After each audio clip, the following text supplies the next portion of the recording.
Mytho, mythomane. Vous connaissez cette chanson des Village People?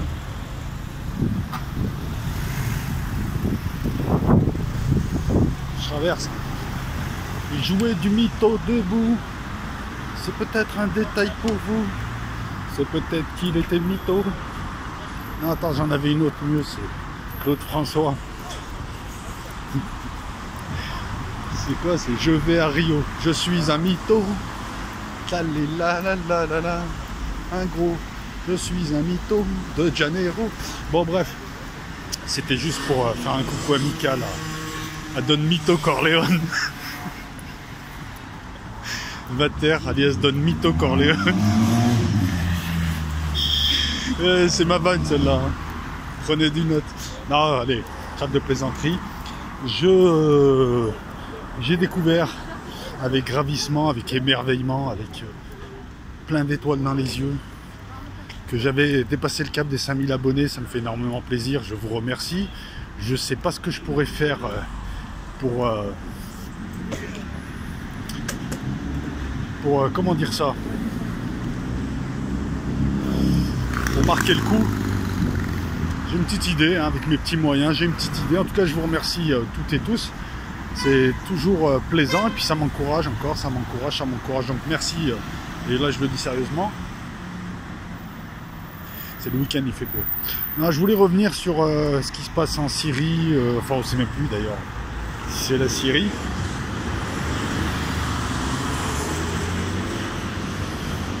Bon, on annonçait des représailles en même temps. Il ne fallait pas être sorti de Saint-Cyr pour savoir qu'il allait y avoir des représailles, que les Iraniens allaient tirer et que les Israéliens allaient répliquer. Donc on ne va pas jouer les je vous l'avais dit, non. Non. Le truc, il est surtout d'expliquer des explications. Donc il y a 2 nuits, hein. Officiellement, les gardiens de la révolution iranienne auraient tiré 20 roquettes. Officiellement, version pro-OTAN. Officiellement, haute version, il y aurait une 50aine de roquettes et de missiles qui auraient été tirés. Alors au départ, on s'attendait à ce qu'ils externalisent le travail. Une milice quelconque, tu sais, habillée de manière démarquée, qui balance ça. Finalement, c'est les gardiens de la révolution, même l'unité d'élite qui intervient notamment pour défendre les chiites et qui intervient dans les opérations spéciales, la force El-Quds, qui a lancé ces roquettes missiles. Ils les ont lancées, certaines ont été interceptées, la plupart, certaines sont passées. Parmi celles qui sont passées, il y a celles qui sont passées parce qu'elles n'allaient pas faire de dégâts, mais il y a ce qu'on nous cache et c'est normal, hein, je veux dire. En face, ils ne vont pas vous dire, ah là on a foiré, mais il y a des missiles qui sont passés, il y a des colonies israéliennes qui ont été évacuées du Golan, je crois, non pas provisoirement, mais dans la durée. La réplique a été à la hauteur, elle a été musclée, une trentaine d'avions, une quinzaine de sites visés, des missiles interceptés, des missiles qui sont passés, du dégât, quelques morts, bref. On s'est acheminé là, on s'achemine vers la guerre tant annoncée. On l'a annoncé l'an dernier, mais là, cette année, si c'est pas pour cette année, ça sera pour jamais. Alors quel est l'intérêt de faire une vidéo pour répéter ce que pourront vous donner les médias? C'est surtout pour faire comprendre plusieurs choses à certaines personnes qui vont me dire mais je comprends pas.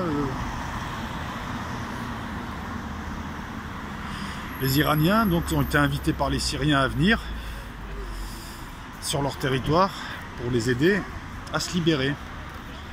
Parmi les points problématiques, il y avait ces histoires de ne pas être trop près des frontières de certains pays. J'attends que les gens passent, hein. Je ne vais pas me donner un spectacle non plus quand je fais des vidéos. Les Russes, eux, sont restés neutres. D'un côté, ils ont à plusieurs reprises empêché les Israéliens d'intervenir au cours de ces différents mois, au cours des années qui sont passées. Et là, par contre, ils sont carrément contre l'attaque iranienne. Donc, ils ont laissé faire. Les Iraniens donc sont venus aider les Syriens, et puis petit à petit, alors on est honnête, hein, ils se sont rapprochés des frontières. Alors qu'il n'y avait peut-être pas besoin, je sais pas. Non mais on peut pas dire que les Américains se rapprochent des frontières soviétiques, c'est pas bien, russe et c'est pas bien, et de l'autre côté dire c'est bien. Bref, quoi qu'il en soit, on va essayer de pas juger, on s'en fout. les Israéliens avaient prévenu, n'avaient pas le choix. À quoi on assiste à l'heure actuelle, et c'est ça qui est intéressant, c'est pas seulement des rodomontades, c'est pas seulement tu m'as touché, je t'ai touché, et je te montre que moi aussi j'en ai une plus grosse que toi. Non, la technique elle est simple. Les Israéliens ne veulent pas s'engager en Syrie. Ils sentent le gros piège, la grosse patate chaude.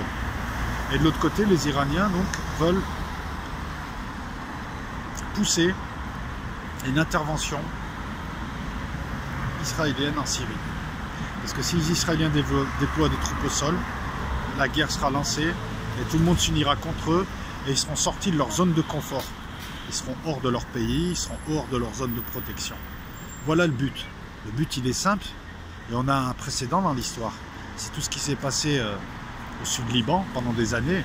C'est-à-dire qu'on va assister à une guérilla de gens qui vont tenter des infiltrations, qui vont venir attaquer Tsahal, qui vont faire des enlèvements, qui vont piquer.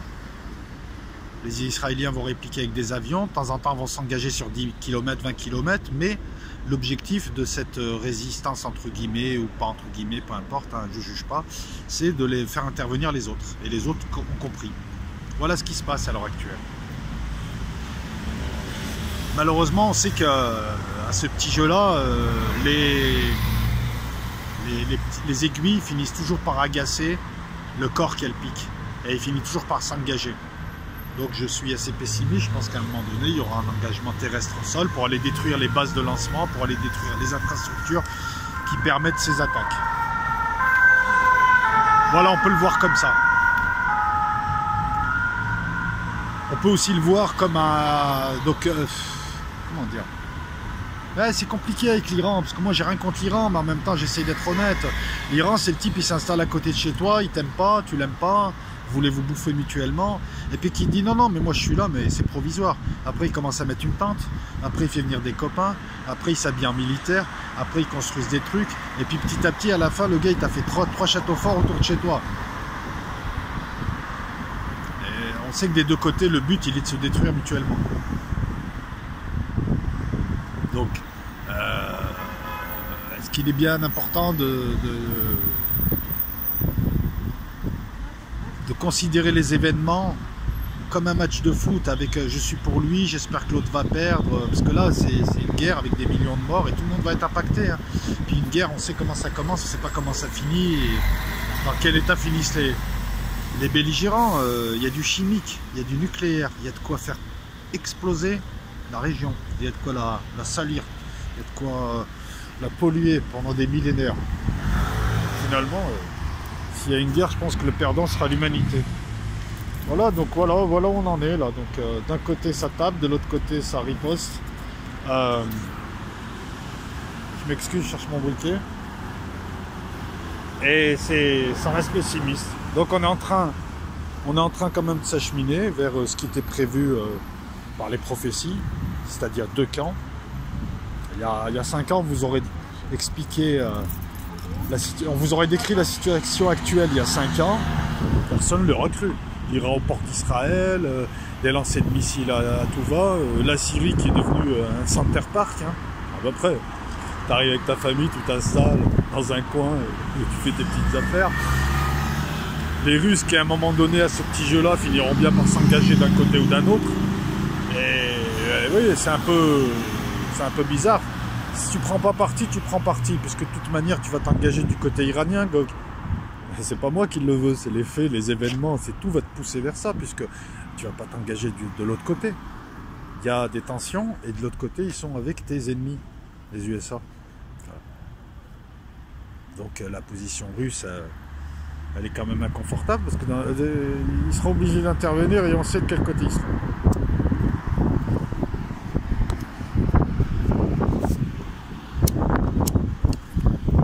Je m'excuse, hein. C'est la faillite de cette richesse. Bon.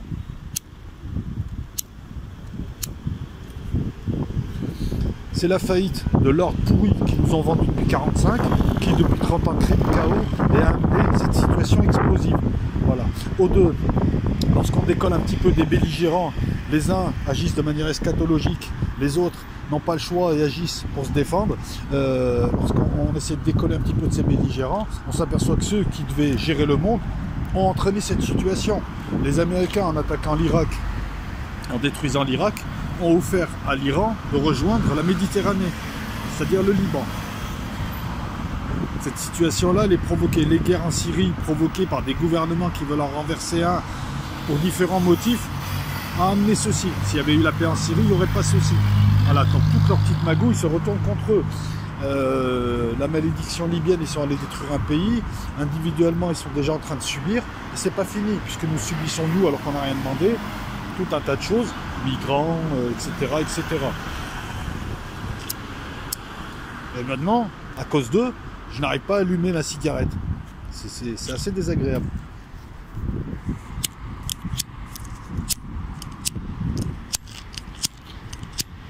Ah, c'est pas vrai ça.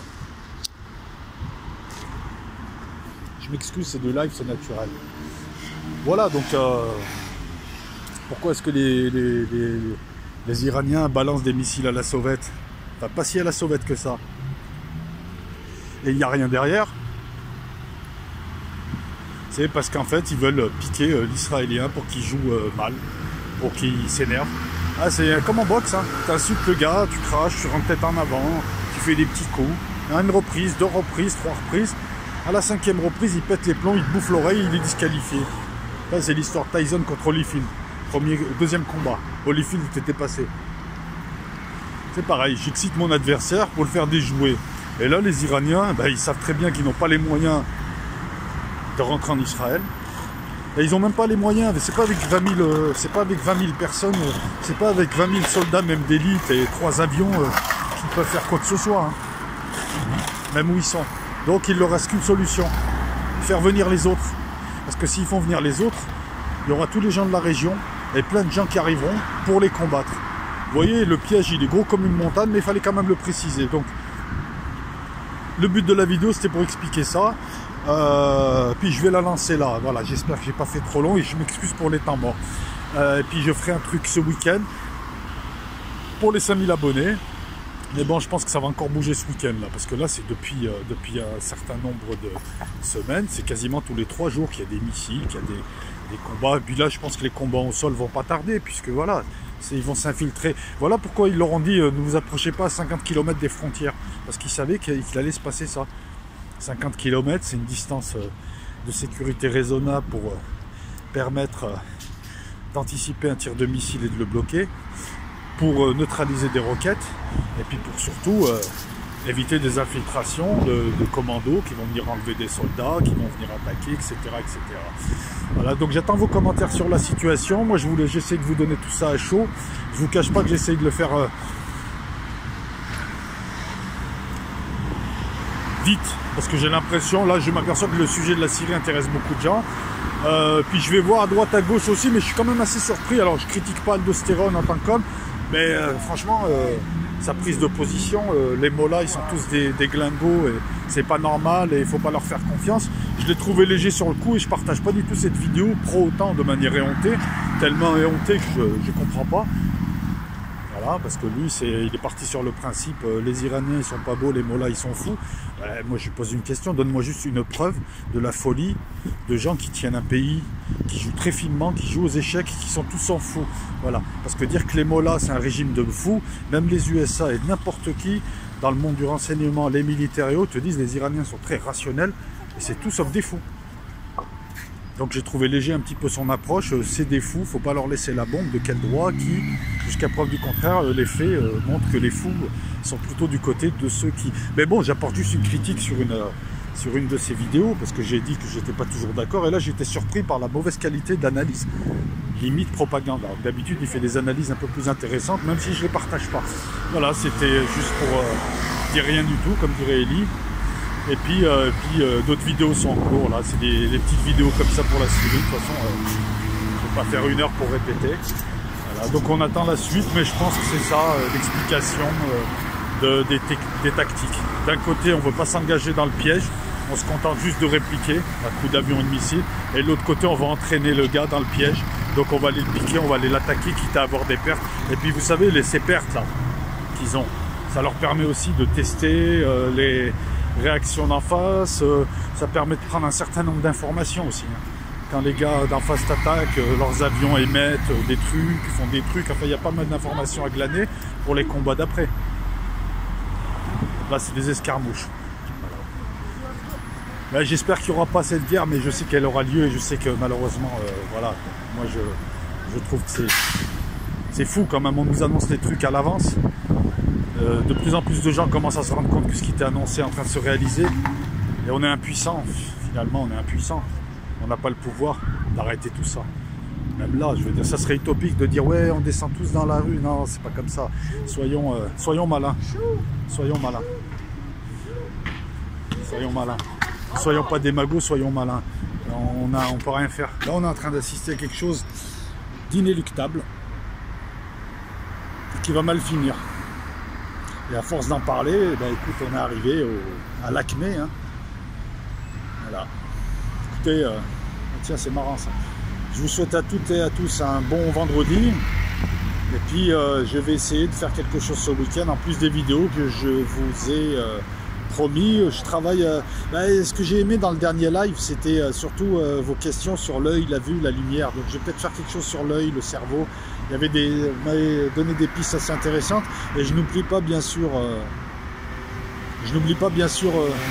tous les autres thèmes que vous aviez évoqués avant. Allez, ciao tout le monde et à ce week-end.